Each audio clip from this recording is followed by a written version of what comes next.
Good morning, my name is Katarzyna Januszewicz. I'm working on Gdansk University of Technology and I would like to present today the results of our research which I am doing with my PhD student Beata Barczak and the title of the presentation is Conversion of Waste Biomass into Tailored Activated Chars, catalytic reforming, adsorption, and electrochemical application. I've been working on pyrolysis process for many years, and in my opinion, it's not the best recycling method. However, it is still a better option than landfilling waste. So we choose the pyrolysis process as a recycling method to manage many kinds of wastes. Through my work with various feedstock, I observed that product yield are strongly dependent on feedstock composition and characteristics. So we used tires, biomass and plastic, and we observed that we obtain various amount of product yields after a pyrolysis process. One of the major products after biomass pyrolysis is biochar, with yields reaching up to 60%. And this material, biochar, is excellent precursor for the production of activated carbon used in adsorption, catalysis, and electrochemical application. During our studies on activation process, we observe considerable variation in activation efficiency depending on the biomass feedstock. Biomass is generally classified as a lignocellulosic material, as it is primarily composed of lignin, cellulose, and chemicellulose. The content and the distribution of these components significantly influence on the development of porosity and consequently the physicochemical properties and the activated carbon produced. So for example, lignin depends on the strength and compensation of the biomass, and that properties influence on the surface area of the product, of the activated carbon product.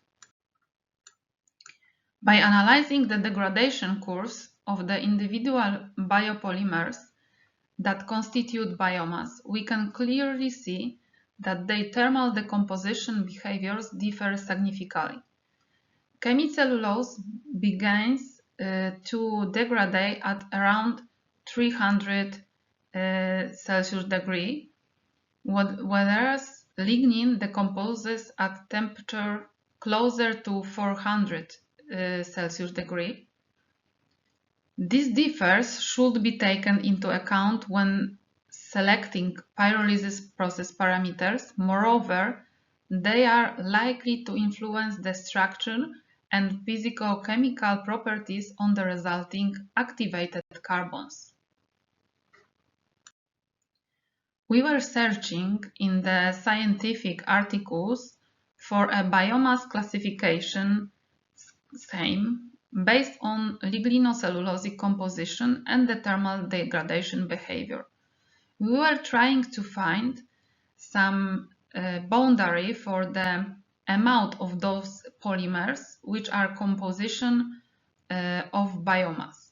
However, we found that biomass is typically grouped into broad categories such as hardwoods, softwoods, and grasses, with no universally accepted boundaries or quantitative criteria for those groups. The most consistent observation is that biomass containing relatively low amounts of lignin and higher proportion of hemicellulose tend to be associated with so-called soft biomass. So, if there is a low amount of lignin and high amount of the hemicellulose, we can name that biomass as a soft biomass. And despite this trend, a clear and systematic classification based on chemical composition remains largely absent from the literature. Based on this observation, we divide the biomass into two groups, soft and hard biomass. The soft biomass include mainly grasses, corncobs, straw, birchwood, and for the hard biomass there was mostly shells. Using this classification, we indicate a systematic study of the activation process to investigate how the biomass type, soft or hard, influence on the activation efficiency, on the properties and the surface area of the activated carbon. We use two well-known activation methods, chemical activation using potassium hydroxide and physical activation using carbon dioxide. To evaluate the effectiveness of the activation process, we observe the specific surface area of the activated carbon. Overall, better results were obtained for the soft biomass group, like a corncob. We also observed the Woodward reaction effect during the physical activation process. This means that the extensive gasification and long time activation using of CO2 affected on the surface area, degradate pore walls and merging the pores, influence resulting in a decreasing specific surface area. Our results indicate that extensively long exposure to the activation agent CO2 during the physical activation reduce the structural integrity of the porous networks and lead to the lower surface area values. And also we observe that very high specific surface area of corncobs even without activation for the biochar sample. So this is also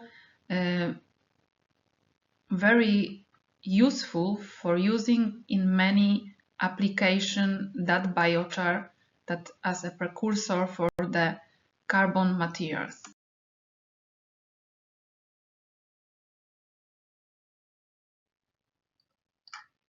Another comparison was performed between soft biomass sweet flag and hazelnut shells hard biomass using chemical activation with a different activator to precursor ratios.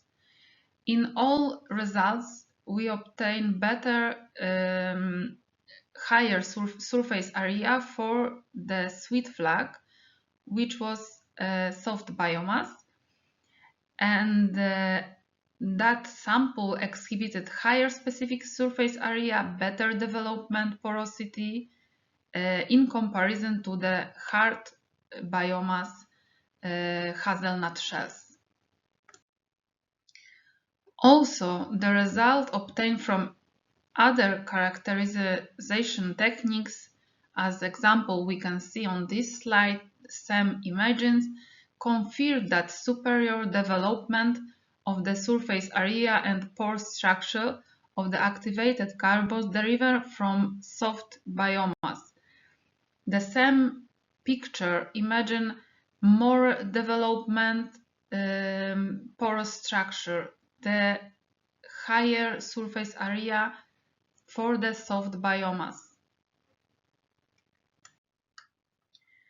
So we were thinking about the improve the activation efficiency, and we decided to combining two activation methods and check if this conception of reaction, both reaction, chemical and the physical activation, could has a synergism on influence on the surface area of the sample.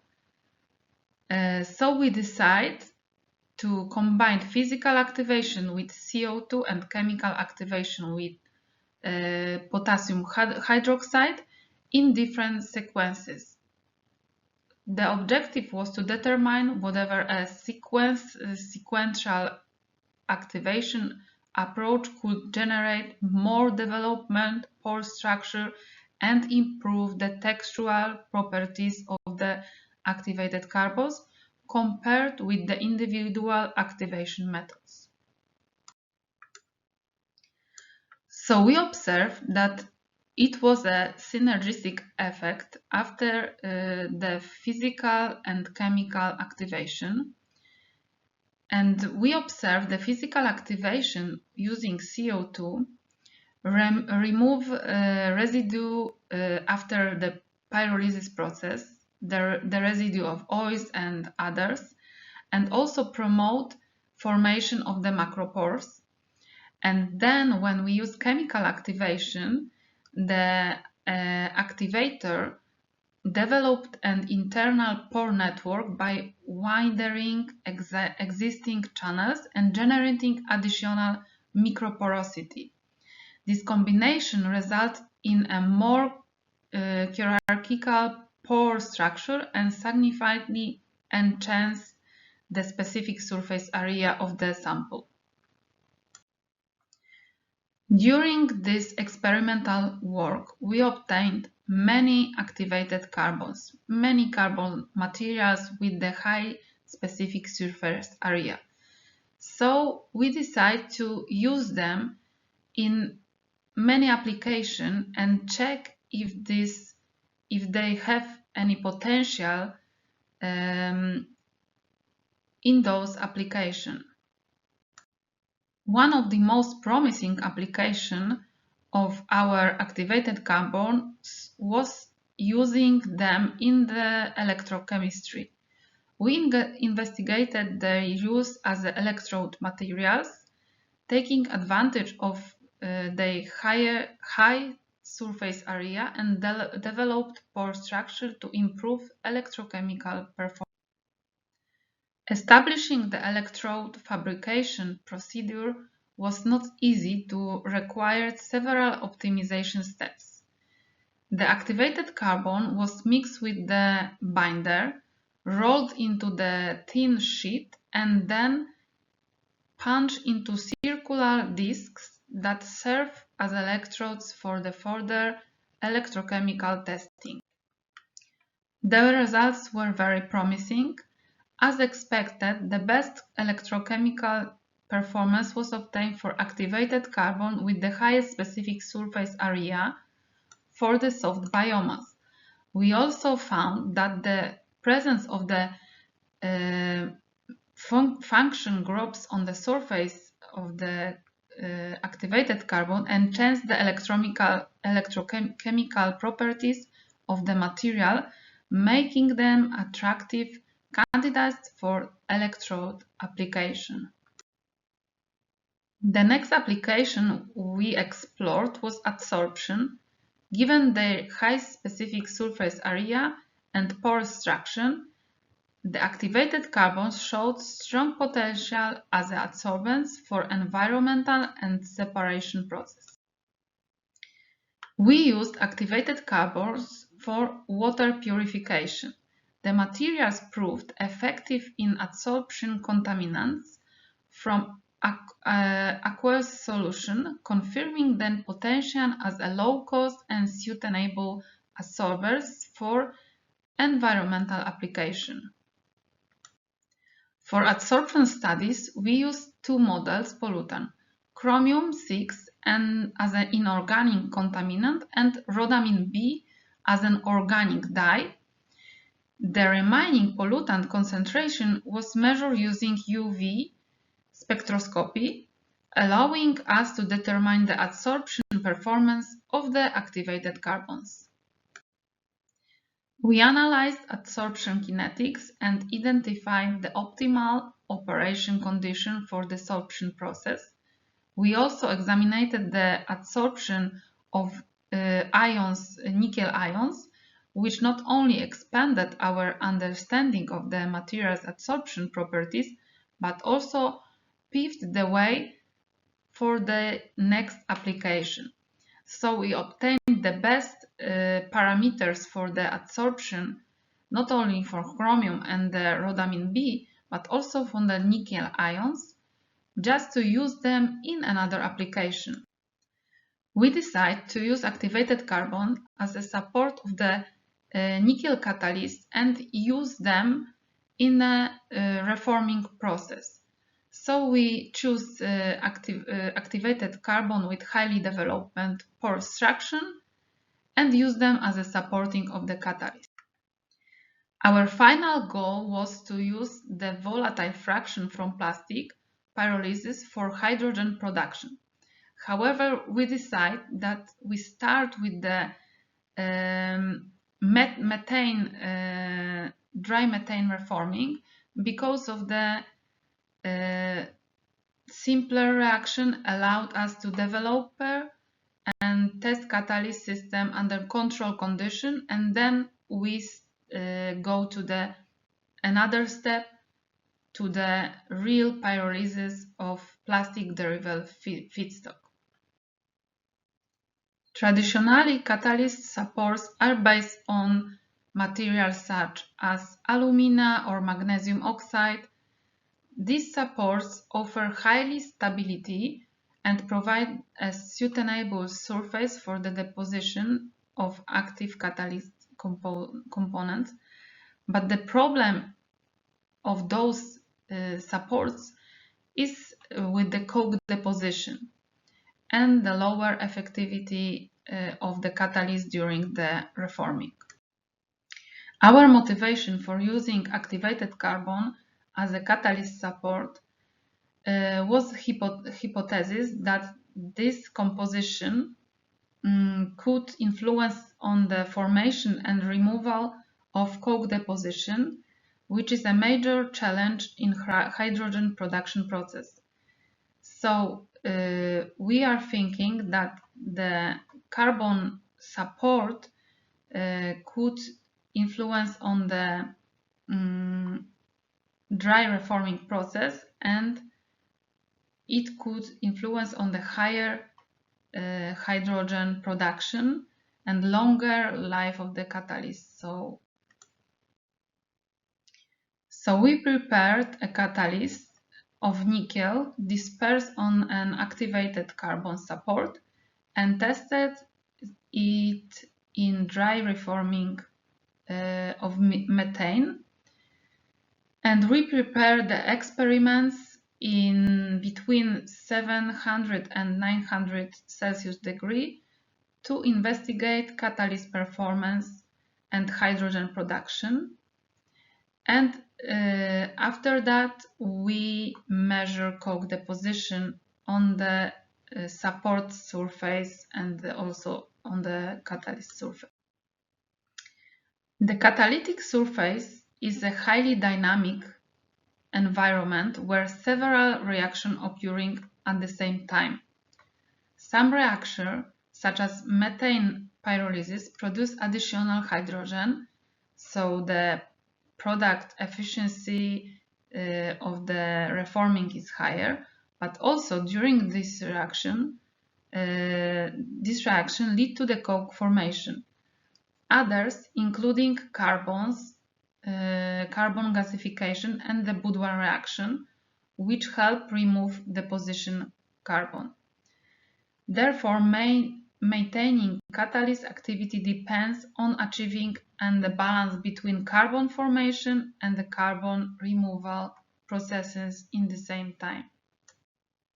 To determine amount of coke deposition, the spent catalysts were analyzing using thermogravimetry. This technique allowed us to quantify carbon deposition and evaluate the catalyst resistance to the activations.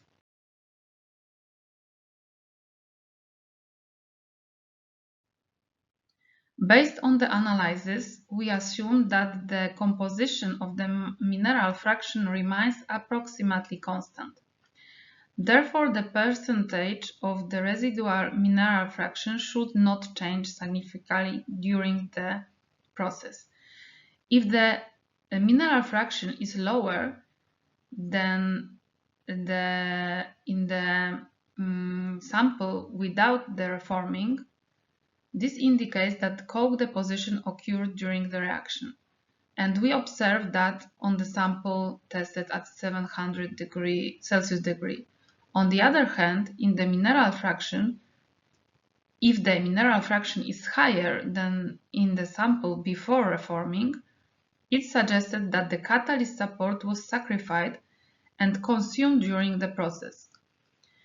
This phenomenon has both positive and negative aspects. On the other hand, the consumption of the carbon support may help prevent extensive coke accumulation, but also lead to the gradual degradation and loss of the catalyst support, which may negatively affect the long-term stability of the catalyst. So at the end, I want prepare some conclusion that we obtain activated carbons that can be used in the electrochemistry as a electrode material, can be used in the adsorption process, and is a promising material for water treatment, and also activated carbon could be used as a support of the catalyst during dry methane reforming. And this very useful material after pyrolysis of biomass has many more other applications, and we think that its activation of the biochar makes this material excellent to many other applications also. I want to thank the financial support for these studies from the National Science Center. So thank you for your attention. I leave my contacts here, and I am open for any collaboration. And if there is any question, I'm open to discuss. And thank you very much.